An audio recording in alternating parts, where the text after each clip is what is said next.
Hello, students. Welcome again with a new lecture on The Portrait of a Lady, written by Khushwant Singh.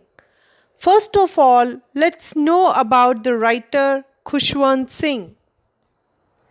Khushwant Singh was born as Khushal Singh on 2nd February 1915 and died in 20th March 2014.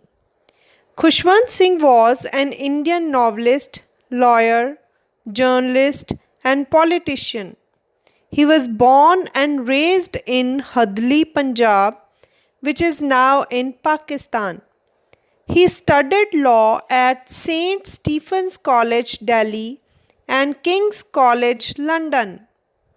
After working as a lawyer in Lahore Court for 8 years, he joined the Indian Foreign Service upon the independence of India from British Empire in 1947. He was appointed journalist in the All India Radio in 1951 and then moved to the Department of Mass Communications of UNESCO at Paris in 1956. Students, now let's read the summary of the chapter. The story The Portrait of a Lady depicts the qualities of his grandmother. She plays an important role in his life. The grandmother was an old lady. She had a wrinkled face. It was difficult to believe that she could ever have been young and pretty. She was a loving and deeply religious lady. Her hair was as white as snow. इस कहानी दे विच लेखक ने अपनी दादी दे गुणां नूं बयान कीता है। उसने लेखक दी शुरुआती जिंदगी विच बहुत महत्वपूर्ण भूमिका निभाई सी। दादी एक बजुर्ग औरत सी। उसदा चेहरा झुर्रियां नाल भरिया होया सी। ਇਹ ਵਿਸ਼ਵਾਸ ਕਰਨਾ ਬਹੁਤ ਮੁਸ਼ਕਿਲ ਸੀ ਕਿ ਦਾਦੀ ਵੀ ਕਦੇ ਜਵਾਨ ਤੇ ਸੁੰਦਰ ਹੋਵੇਗੀ। ਉਹ ਪਿਆਰ ਕਰਨ ਵਾਲੀ ਇੱਕ ਧਾਰਮਿਕ ਔਰਤ ਸੀ। ਉਸਦੇ ਵਾਲ ਬਰਫ਼ ਵਾਂਗ ਸਫੇਦ ਸਨ।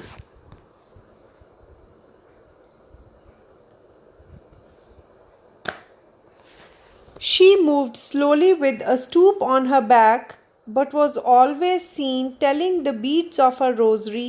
She remained peaceful and quiet all the time. The author was only a child at the time. His parents had gone to live in the city. He was left with his grandmother in the village. She would wake him up in the morning. She bathed and dressed him. She would sing prayers, hoping he would learn it, but the author could never do so. After breakfast of bread and butter, she would accompany him to a village school. The school was attached to a temple.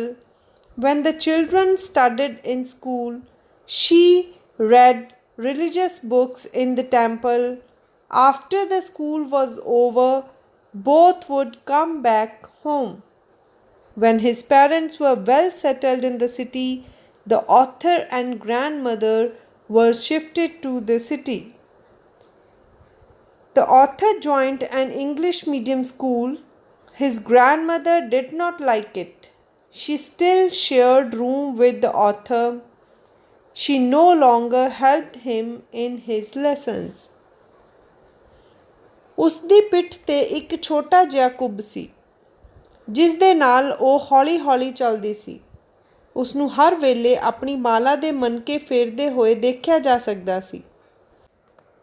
ਲੇਖਕ ਉਸ ਵੇਲੇ ਸਿਰਫ ਇੱਕ ਬੱਚਾ ਹੀ ਸੀ ਜਦੋਂ ਉਸਦੇ ਮਾਤਾ-ਪਿਤਾ ਉਸ ਨੂੰ ਉਸਦੀ ਦਾਦੀ ਕੋਲ ਛੱਡ ਕੇ ਚਲੇ ਗਏ ਸਨ। ਉਹ ਪਿੱਛੇ ਪਿੰਡ ਵਿੱਚ ਆਪਣੀ ਦਾਦੀ ਕੋਲ ਰਹਿ ਗਿਆ ਸੀ। ਉਹ ਉਸ ਨੂੰ ਸਵੇਰੇ ਜਗਾਉਂਦੀ, ਉਹ ਉਸ ਨੂੰ ਨਹਾਉਂਦੀ ਤੇ ਤਿਆਰ ਕਰਦੀ। ਉਹ ਪਾਠ ਕਰਦੀ ਤੇ ਉਮੀਦ ਕਰਦੀ ਕਿ ਲੇਖਕ ਵੀ ਇਹ ਸਿੱਖ ਜਾਵੇਗਾ, ਪਰ ਉਹ ਕਦੇ ਵੀ ਅਜਿਹਾ ਨਹੀਂ ਕਰ ਸਕਿਆ। ਰੋਟੀ ਅਤੇ ਮੱਖਣ ਦਾ ਨਾਸ਼ਤਾ ਕਰਨ ਤੋਂ ਬਾਅਦ ਦਾਦੀ ਆਪਣੇ ਪੋਤੇ ਨਾਲ ਸਕੂਲ ਜਾਂਦੀ। ਸਕੂਲ ਮੰਦਰ ਦੇ ਨਾਲ ਹੀ ਸੀ। ਜਦੋਂ ਬੱਚੇ ਸਕੂਲ ਵਿੱਚ ਆਪਣਾ ਪਾਠ ਪੜ੍ਹਦੇ, ਦਾਦੀ ਮੰਦਰ ਵਿੱਚ ਧਾਰਮਿਕ ਕਿਤਾਬਾਂ ਪੜ੍ਹਦੀ। ਜਦੋਂ ਸਕੂਲ ਤੋਂ ਛੁੱਟੀ ਹੋ ਜਾਂਦੀ, ਦੋਵੇਂ ਘਰ ਵਾਪਸ ਆ ਜਾਂਦੇ। ਜਦੋਂ ਲੇਖਕ ਦੇ ਮਾਤਾ-ਪਿਤਾ ਸ਼ਹਿਰ ਵਿੱਚ ਚੰਗੀ ਤਰ੍ਹਾਂ ਵਸ ਗਏ, ਲੇਖਕ ਅਤੇ ਉਸਦੀ ਦਾਦੀ ਵੀ ਸ਼ਹਿਰ ਚਲੇ ਗਏ। ਲੇਖਕ ਨੇ ਅੰਗਰੇਜ਼ੀ ਸਕੂਲ ਵਿੱਚ ਦਾਖਲਾ ਲੈ ਲਿਆ। ਉਸਦੀ ਦਾਦੀ ਨੂੰ ਇਹ ਪਸੰਦ ਨਹੀਂ ਆਇਆ, ਪਰ ਉਹ ਹਾਲੇ ਵੀ ਲੇਖਕ ਦੇ ਕਮਰੇ ਵਿੱਚ ਸੌਂਦੀ ਸੀ। ਪਰ ਹੁਣ ਉਹ ਲੇਖਕ ਦੀ ਪੜ੍ਹਾਈ ਵਿੱਚ ਕੋਈ ਸਹਾਇਤਾ ਨਹੀਂ ਕਰ ਪਾਉਂਦੀ। In due course of time, Khushwant Singh went up to the university. He was given a separate room. The common link of friendship between them was completely broken. She passed her time at the spinning wheel from morning to sunset. In the afternoon, she relaxed for some time. She provided sparrows with little bits of bread. She was happy in the company of birds. Some of the birds would sit on her shoulder or head. The author decided to go abroad for further studies. He was to remain there for 5 years. His grandmother went to the railway station to see him off. He felt that his grandmother would not be alive on his return, but that was not to be. She came to the railway station to receive him. She celebrated his homecoming in her own way. She collected the women of her neighborhood. She got an old drum and began to sing. For many hours, she kept singing and beating the drum. ਸਮਾਂ ਬੀਤਣ ਨਾਲ Khushwant Singh university ਵਿੱਚ ਪੜ੍ਹਨ ਚਲਾ ਗਿਆ। ਉਸ ਨੂੰ ਵੱਖਰਾ ਕਮਰਾ ਦਿੱਤਾ ਗਿਆ ਸੀ। ਉਹਨਾਂ ਦੋਨਾਂ ਵਿਚਕਾਰ ਇੱਕ ਸਾਂਝੀ ਕੜੀ ਪੂਰੀ ਤਰ੍ਹਾਂ ਖਤਮ ਹੋ ਗਈ ਸੀ। ਉਹ ਸਵੇਰ ਤੋਂ ਸ਼ਾਮ ਤੱਕ ਆਪਣਾ ਸਮਾਂ ਚਰਖੇ 'ਤੇ ਹੀ ਬਿਤਾਉਂਦੀ ਸੀ। ਦੁਪਹਿਰ ਵੇਲੇ ਉਹ ਥੋੜ੍ਹਾ ਆਰਾਮ ਕਰਦੀ ਸੀ। ਉਹ ਚਿੜੀਆਂ ਨੂੰ ਰੋਟੀ ਦੇ ਛੋਟੇ-ਛੋਟੇ ਟੁਕੜੇ ਪਾਉਂਦੀ ਸੀ। ਪੰਛੀਆਂ ਦੀ ਸੰਗਤ ਵਿੱਚ ਉਹ ਖੁਸ਼ ਰਹਿੰਦੀ ਸੀ। ਕੁਝ ਪੰਛੀ ਉਸਦੇ ਸਿਰ ਜਾਂ ਮੋਢਿਆਂ ਉੱਪਰ ਬੈਠ ਜਾਂਦੇ ਸਨ। ਲੇਖਕ ਨੇ ਉਚੇਰੀ ਵਿੱਦਿਆ ਪ੍ਰਾਪਤ ਕਰਨ ਲਈ ਵਿਦੇਸ਼ ਜਾਣ ਦਾ ਫੈਸਲਾ ਕੀਤਾ। ਉਸਨੇ ਉੱਥੇ 5 ਸਾਲ ਵਾਸਤੇ ਰਹਿਣਾ ਸੀ। ਉਸਦੀ ਦਾਦੀ ਉਸਨੂੰ ਅਲਵਿਦਾ ਕਹਿਣ ਲਈ ਉਸ ਨਾਲ ਰੇਲਵੇ ਸਟੇਸ਼ਨ 'ਤੇ ਗਈ। ਉਸਨੂੰ ਮਹਿਸੂਸ ਹੋਇਆ ਕਿ ਵਾਪਸੀ ਵੇਲੇ ਸ਼ਾਇਦ ਉਸਦੀ ਦਾਦੀ ਜਿਉਂਦੀ ਨਹੀਂ ਹੋਵੇਗੀ, ਪਰ ਅਜਿਹਾ ਨਹੀਂ ਹੋਇਆ। ਉਹ ਉਸਨੂੰ ਲੈਣ ਵਾਸਤੇ ਰੇਲਵੇ ਸਟੇਸ਼ਨ 'ਤੇ ਆਈ। ਉਸਨੇ ਆਪਣੇ ਢੰਗ ਨਾਲ ਲੇਖਕ ਦੀ ਵਾਪਸੀ ਨੂੰ ਮਨਾਇਆ। ਉਸਨੇ ਆਂਢ-ਗੁਆਂਢ ਦੀਆਂ ਔਰਤਾਂ ਨੂੰ ਇਕੱਠੇ ਕੀਤਾ। ਉਸਨੇ ਇੱਕ ਪੁਰਾਣੀ ਢੋਲਕੀ ਲਿਆਂਦੀ ਤੇ ਗਾਣਾ ਗਾਉਣ ਲੱਗ ਪਈ। ਉਹ ਕਈ ਘੰਟੇ ਢੋਲਕੀ ਵਜਾਉਂਦੀ ਰਹੀ ਤੇ ਗਾਉਂਦੀ ਰਹੀ। Next morning, the grandmother fell ill. The doctor said that it was a mild fever. She would be all right soon. But she knew that her end was near. She lay peacefully in bed. She continued praying and telling the beads of her rosary. Suddenly, the rosary fell from her hand. Her body was placed on the ground as per the traditions. Numberless sparrows gathered right up to her body. The writer's mother brought some breadcrumbs, but they did not pay attention to the crumbs. When her body was taken away, they flew away silently. ਅਗਲੀ ਸਵੇਰ ਦਾਦੀ ਬਿਮਾਰ ਪੈ ਗਈ। Doctor ਨੇ ਦੱਸਿਆ ਕਿ ਹਲਕਾ ਜਿਹਾ ਬੁਖਾਰ ਸੀ, ਉਹ ਜਲਦੀ ਠੀਕ ਹੋ ਜਾਏਗੀ। ਪਰ ਉਹ ਜਾਣਦੀ ਸੀ ਕਿ ਉਸਦਾ ਅੰਤਿਮ ਸਮਾਂ ਗਿਆ ਸੀ। ਉਹ ਸ਼ਾਂਤੀ ਨਾਲ ਬਿਸਤਰ 'ਤੇ ਲੇਟੀ ਰਹੀ। ਉਹ ਲਗਾਤਾਰ ਪਾਠ ਕਰਦੀ ਰਹੀ ਤੇ ਮਾਲਾ ਦੇ ਮਣਕੇ ਫੇਰਦੀ ਰਹੀ। ਅਚਾਨਕ ਉਸਦੇ ਹੱਥੋਂ ਮਾਲਾ ਡਿੱਗ ਪਈ। ਉਹ ਖਤਮ ਹੋ ਚੁੱਕੀ ਸੀ। ਰੀਤ ਅਨੁਸਾਰ ਉਸਨੂੰ ਉਸਦੀ ਲਾਸ਼ ਨੂੰ ਜ਼ਮੀਨ 'ਤੇ ਪਾ ਦਿੱਤਾ ਗਿਆ। ਉਸਦੇ ਅੰਤਿਮ ਸੰਸਕਾਰ ਦੀਆਂ ਤਿਆਰੀਆਂ ਹੋਣ ਲੱਗ ਪਈਆਂ।